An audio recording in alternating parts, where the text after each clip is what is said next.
You اے ای اور اب بحرین، ان 2 عرب ممالک کے بعد 4 مزید ایسے عرب ممالک جو اسرائیل کے ساتھ امن معاہدہ کرنے کے لیے بہت سنجیدگی کے ساتھ سوچ بچار کر رہے ہیں۔ آج کا ہمارا یہ موضوع عرب امارات اور بحرین کی اسرائیل کے ساتھ ہونے والے معاہدوں کے بعد بننے والی صورتحال کے بارے میں ہے۔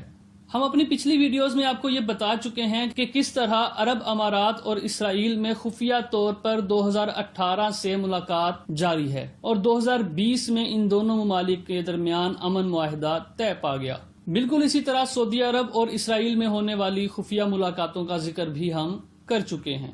یو اے ای کے بعد دوسرا عرب ملک جس نے اسرائیل کے ساتھ امن معاہدہ کیا یا جس نے اسرائیل کو تسلیم کیا وہ ہے بحرین۔ دوستو، بحرین اور اسرائیل میں کسی قسم کی خفیہ ملاقات نہیں تھی۔ اس کا یہ مطلب نہیں کہ اسرائیل اور بحرین میں کوئی تعلقات نہیں تھے، بلکہ بحرین اور اسرائیل میں کھلم کھلا مذاکرات اور معاملات چل رہے تھے، بلکہ بہت عرصے سے ایسا سوچا جا رہا تھا کہ شاید بحرین ہی وہ پہلا ملک ہوگا جو اسرائیل کے ساتھ اپنے معاملات کو نارمل کرے گا۔ اس کی وجہ یہ ہے کہ بحرین میں ہمیشہ سے ہی اسرائیل کے لیے ایک نرم گوشہ موجود رہا ہے، اور حالیہ یو اے ای اور اسرائیل کے درمیان معاہدے کو بحرین نے بہت سراہا بھی تھا۔ پچھلے سال بحرین کے وزیر خارجہ نے اسرائیل کے حق میں بیان دیا۔ بحرین کے وزیر خارجہ کا کہنا تھا کہ اسرائیل کا حق ہے کہ وہ ایران کے خطرات سے خود کو محفوظ رکھنے کے لیے اقدامات کرے۔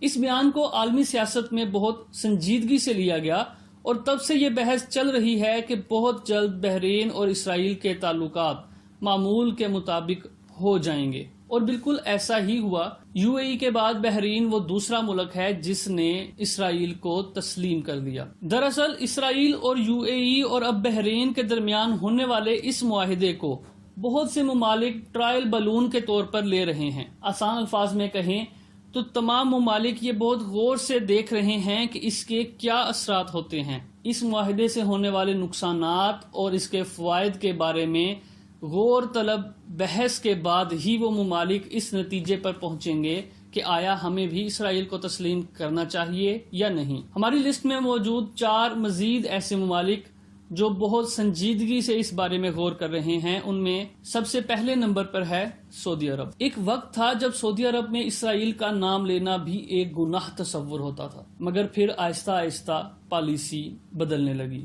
2015 سے اب تک مسلسل سعودی عرب اور اسرائیل کی خفیہ میٹنگز کی خبریں گردش کرتی رہی ہیں۔ سعودی عرب بجائے خود کسی قسم کی پہل کرنے کے عمان، بحرین اور یو اے ای کو اسرائیل سے بات چیت کرنے کے عمل کو بہت نزدیکی سے جانچ رہا ہے، اور وہ اس کے ہونے والے ممکنہ رد عمل پر بھی غور کر رہا ہے۔ یہ بات تو ڈھکی چھپی ہے نہیں کہ شہزادہ محمد بن سلمان کے ٹرمپ حکومت کے ساتھ نہایت قریبی تعلقات ہیں، اور ٹرمپ کی بہت سنجیدگی سے کوششیں ہی اس امن معاہدے کو آگے لے کر چل رہی ہیں۔ عربوں کی اس پالیسی میں یہ ایک بہت واضح تبدیلی ہے، کیونکہ ایک وقت تھا جب عربوں کے لیے اسرائیل سے کسی بھی قسم کی بات چیت کے لیے سب سے پہلے فلسطین کو آگے رکھا جاتا تھا، مگر اب ایسا ہوتا نظر نہیں آ رہا۔ تمام ممالک اپنے مفاد اور نقصانات کو ہی دیکھ رہے ہیں۔ حالیہ آنے والی رپورٹس کے مطابق ایک اسرائیلی بلاگر جو سعودی عرب کے دورے پر آئی، اسے سعودی عرب میں بہت زیادہ خوش آمدید کہا گیا، اور اس کے بعد اسرائیل نے اپنے مزید شہریوں کو بھی سعودی عرب جانے کی اجازت دی۔ یو اے ای اور اسرائیل کے درمیان ہونے والے امن معاہدے کے بعد سعودی عرب ہی وہ ملک ہے جس نے اسرائیلی پروازوں کو اپنی ایئر سپیس استعمال کرنے کی بھی اجازت دی، اور اس کے بعد جیسا کہ ہم پہلے اپنی ویڈیو میں بتا چکے ہیں، امام کعبہ کی طرف سے دیا جانے والا جمعے کا خطبہ عالمی سیاست میں اسے بہت سنجیدگی سے دیکھا جا رہا ہے، اور وہ اس بات کی طرف اشارہ سمجھا جا رہا ہے کہ سعودی عرب بہت جلد اسرائیل کے ساتھ معاملات نارمل کر لے گا۔ یہ بات ہم آپ کو بارہا بتا چکے ہیں کہ شہزادہ محمد بن سلمان شاید اب تک اسرائیل کے ساتھ امن معاہدہ کر چکے ہوتے، لیکن ان کے درمیان سب سے پہلی رکاوٹ ان کے والد کنگ محمد سلمان ہیں، اور دوسری وجہ جس وجہ سے وہ فی الحال خاموش ہیں وہ ہے اسلامی دنیا اور سعودی عرب کی عوام کا شدید رد عمل۔ لیکن دیکھنا یہ ہے کہ شہزادہ محمد بن سلمان کب تک ان چیزوں کو خاطر میں لاتے ہیں۔ ہماری اس لسٹ میں دوسرا نمبر عمان کا ہے۔ اکتوبر 2018 میں اسرائیلی وزیر اعظم نے عمان کا اچانک دورہ کیا اور وہاں پر سلطان قابوس کے ساتھ ملاقات کی۔ کچھ عرصہ پہلے مانامہ میں ہونے والی ایک کانفرنس میں عمان کے وزیر خارجہ نے اسرائیل کو تسلیم کرنے کے حوالے سے پوچھے جانے والے ایک سوال کا بہت مثبت جواب دیا تھا، اور کچھ اسی قسم کا ایک بیان بعد میں اردن میں ہونے والی ایک کانفرنس کے دوران بھی دیا گیا تھا۔ عمان اور اسرائیل کے درمیان معاملات 1990 سے چل رہے ہیں۔ 1996 میں اسرائیلی وزیر اعظم نے عمان کا ایک دورہ کیا تھا اور اس کے بعد دو طرفہ تجارت بھی کافی عرصہ چلتی رہی تھی، جو بعد میں سن 2000 میں بند ہوئی۔ مگر 2018 میں اسرائیلی وزیر اعظم نیتن یاہو کے عمان کے دورے کے بعد یہ بات تقویت پکڑ چکی ہے کہ عمان اور اسرائیل میں بہت جلد معاملات طے پا جائیں گے۔ ہماری اس لسٹ میں تیسرے نمبر پر جو ملک ہے وہ ہے مراکش۔ مراکش اور اسرائیل کے درمیان ڈپلومیٹک سطح کی بجائے عوامی طرز کے تعلقات قائم ہیں۔ ٹرمپ انتظامیہ اور مراکش کا آپس میں کافی جھکاؤ پایا جاتا ہے، بلکہ ایک وقت میں یہ افواہیں بھی گردش میں تھیں کہ اسرائیل اور امریکہ مراکش کا وہ دعویٰ جو اس نے مغربی صحارا پر کیا ہے، وہ دعویٰ بھی ماننے کو تیار ہو گئے تھے۔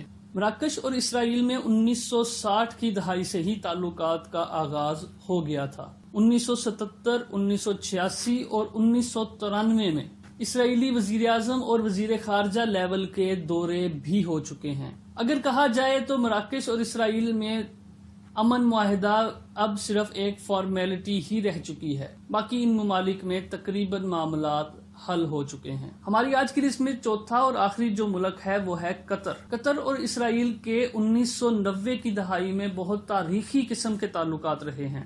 عمان کی طرح قطر میں بھی 1996 سے دو طرفہ تجارت کا آغاز ہو چکا تھا، بلکہ امریکہ نے تو قطر اور اسرائیل کے ساتھ مل کر سہ پارٹی تعلقات کو فروغ دینے کا ایک پلان بھی بنایا تھا۔ 2007 میں اسرائیلی وزیر خارجہ اور قطر کے امیر کے درمیان نیو یارک میں ملاقات بھی ہوئی تھی، اور اس وقت یہ افواہیں شدت اختیار کر گئی تھیں کہ بہت جلد قطر اب اسرائیل کو تسلیم کر لے گا۔ دراصل قطر اپنے آپ کو ایک آزاد خیال ملک کے طور پر پیش کرنا چاہتا ہے، یا یوں کہیں تو بزنس آئیڈیل کے طور پر پیش کرنا چاہتا ہے۔ قطر میں ہمیشہ ہی جب بھی کوئی کسی قسم کی کھیلوں کے بارے میں بات ہو یا اس قسم کا کوئی بھی معاملہ ہو تو قطر نے ہمیشہ اسرائیلی کھلاڑیوں کو، اسرائیلی اولمپئنز کو اپنے ملک میں ہمیشہ خوش آمدید ہی کہا ہے۔